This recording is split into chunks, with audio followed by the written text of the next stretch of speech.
We are the Hebrew Israelites.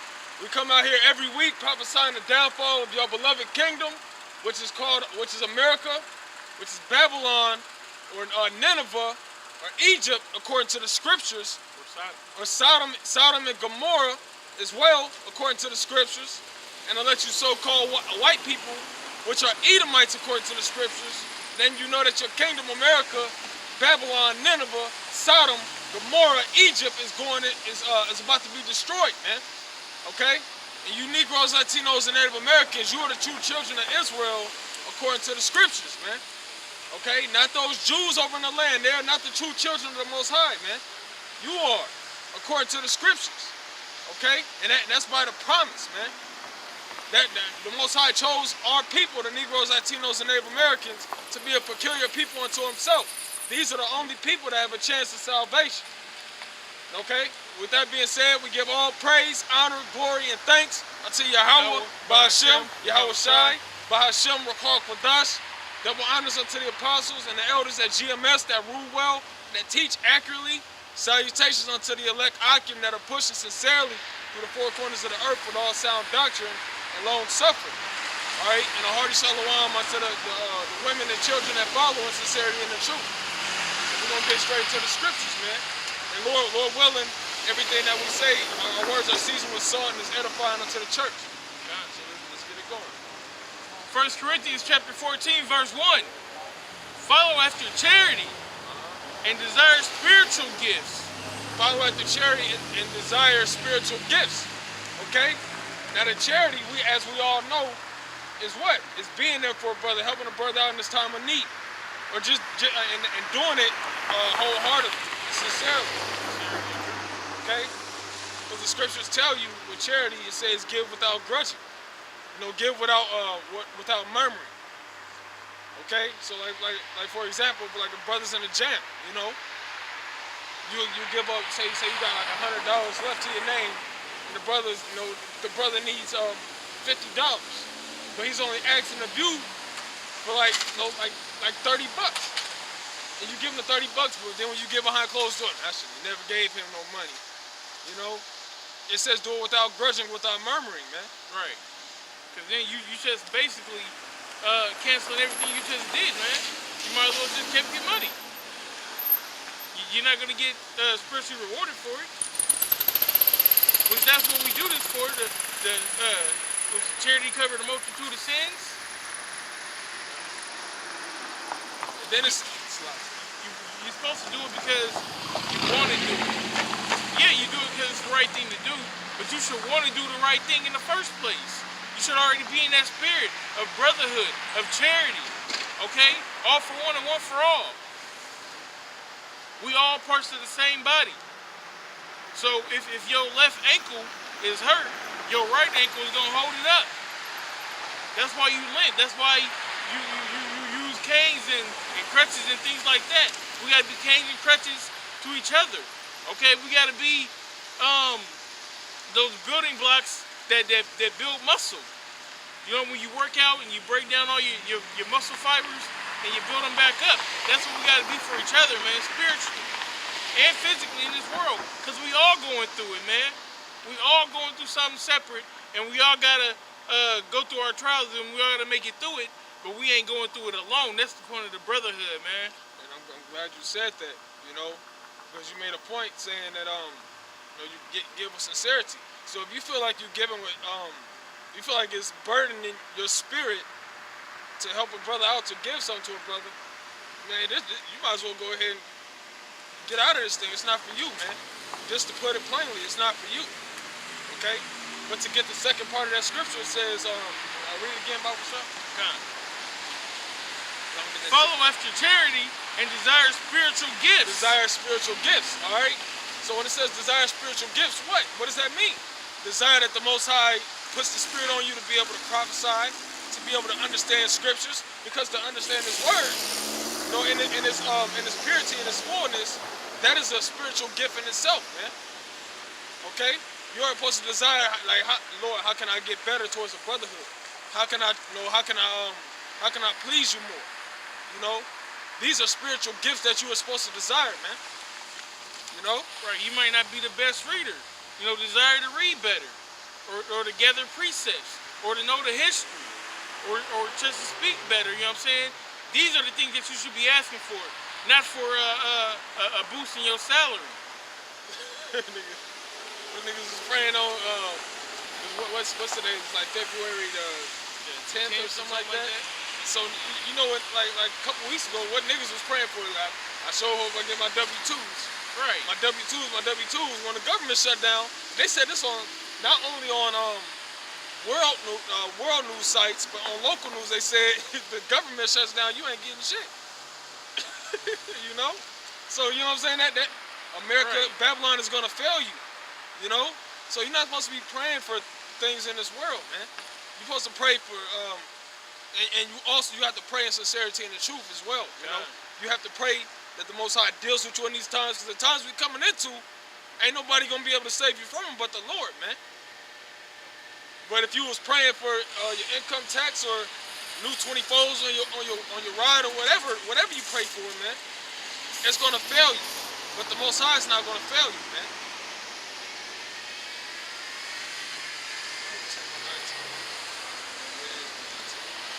It says, and desire spiritual gifts, but rather that ye prophesy. Yeah, so I can go ahead. God. So I can read that again. Follow after charity and desire spiritual gifts, but rather that ye may prophesy. Rather that you prophesy, because the word has to be pushed, man. The will of the Most High is going to be done, and we are the people that the Most High permitted and ordained to come and do it. So it's nothing wrong with, like we're going into charity. That's important. That's important. That's very important. But this coming out and doing the work and prophesying is very important. That's on a high level, man. Even though the scriptures do say it's foolishness of preaching, it still needs to be done. And especially in these times that we in, man, these are truly the last days. People have been saying this the last days forever or whatnot. But man, this is the end. This is the end of the end. That's why, like I said in my other video that I did, the Apostle Tahar ordained this year, what? The year of prophecy. Things is happening. Things are moving quick. So this word needs to be getting out quick. That's why he said to do 3 videos a week instead of 2 videos. Why? Because there's more things that are happening. There's more things that need to be pushed on a consistent basis. They're ready to come down. They're ready to implement martial law. They're ready to implement this chip. Okay, these concentration camps. That ain't went away. Okay? They still got all those what do you call it, casket liners that they had? They still got those. What you think they destroyed them? Oh yeah, no, because it was 2011. They think they just, rotted away? We don't need them no more. They still got all that in order. All these closed down businesses, all these big mega superstores that they opening, mega churches, this, that, and the third. What you think that's gonna be in that day, man? All these super stadiums, they setting a precedent right now. They passing different laws. They getting their ducks in a row, so that when they do that false flag terrorist attack, okay, you gonna run to them. Ain't nothing new under the sun. They got this shit riding, and they plans is moving, and it's through the spirit of Yahweh Shem Yahushai, man. The Most High, he said it was gonna come to pass. So to back you up, to add on to what you were saying, if the Most High said that he's not a man that he should lie, and that he's having certain things going on throughout the world, just like the casket liners you're talking about, these different concentration camps. You don't think they still got them because they ain't talking about them heavy again? They still got them, man. They just waiting on the right time to move in on you niggas. And that right time is when the Most High say, he put the spirit on him and say, go ahead. Right. So the Most High ain't no liar, man. When it's time for these tragedies to come to pass, best believe they're gonna come in their perfection, as the scriptures say. All right, none is gonna hold back, man. You got people dying from the flu. From the flu, not even something heavy. The flu. What does that tell you, man? That they spreading these diseases. Yeah. They got a form of the plague that came here, man. So it's already been set up by the CDC to have a mass, a mass pestilence in this country, man. That goes into book of Second Esdras, where it says there should be pestilence throughout the land, We're gonna get back into that. I can't even tell you this. Mine's going this way. Oh shit, she wanna say something, she get out. Yeah, exactly. I mean, she's supposed to be here for something. Shit, I ain't about to stop. We might need the most. 1 Corinthians chapter 14, verse 2. For he that speaketh in an unknown tongue speaketh not unto men, but unto the Most High. So an unknown tongue, just to give clarity on it, it's not per se an unknown tongue. It's like when Chinese people walk by us and they get to say talking their language. You know how Chinese people is, man. Most of them, the Most High, let their language confounded. But an unknown tongue is just a language that you don't understand. It's unknown to you. It's unknown to you. So like when we get speaking in the Hebrew or the Lashwan Kodash, the Lashwan Kodash means holy tongue. We have to interpret it. Hey, how you doing? No, you can take a picture of the signs. We don't want to take any pictures. Pardon? No pictures, please. You can take pictures. Yeah, signs, yeah. So unknown tongue is not, it's just a language that you don't understand, So when we speak in Hebrew, if we speak in Hebrew in front of somebody that don't know what we're talking about, we have to interpret. Or we have to have somebody there. Shalom. All right, shalom.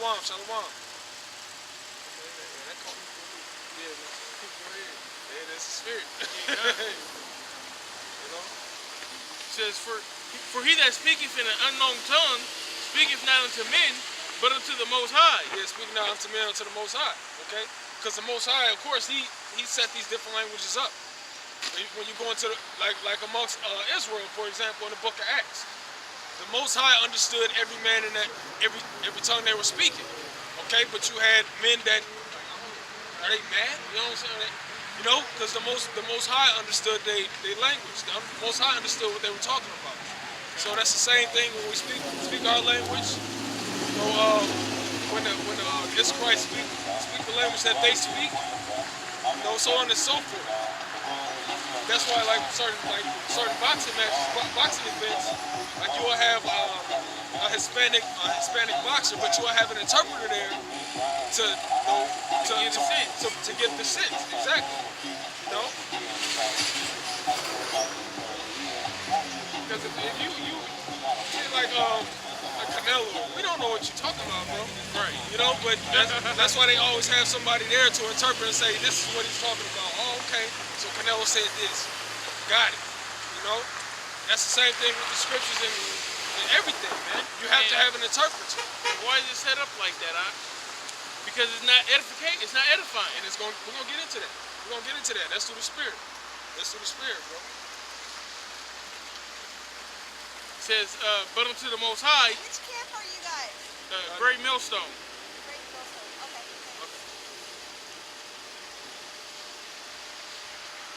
It says, for no man understandeth him, howbeit in the spirit, howbeit in the spirit he speaketh mysteries.